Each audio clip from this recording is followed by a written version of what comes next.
इकडे मुख्यमंत्री काल संध्याकाळी बराच वेळ नॉट रिचेबल होते अशी माहिती आता समोर येते।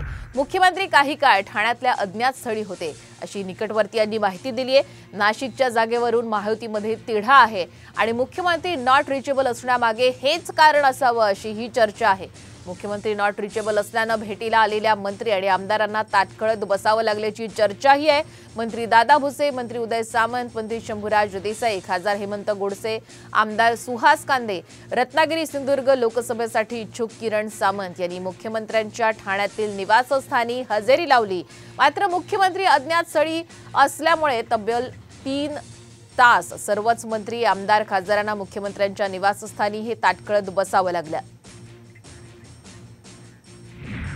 दुसरीकडे नाशिक लोकसभा मतदारसंघातून 1001% मलाच उमेदवारी मिळेल असा विश्वास हेमंत गोडसे यांनी व्यक्त केलाय। मुख्यमंत्री शिंदे हे वाऱ्यावर सोडणार नाहीत असंही गोडसे यांनी म्हटलंय।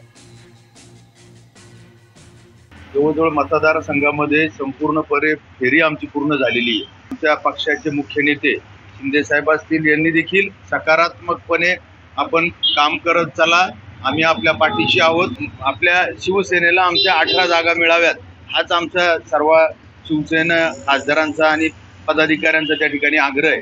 100% विश्वास आहे का आम्हाला आमच्यावरती अन्याय होणार नाही आणि आम्हाला आमचे मुख्यमंत्री सुद्धा वाऱ्यावर सुद्धा सोडणार।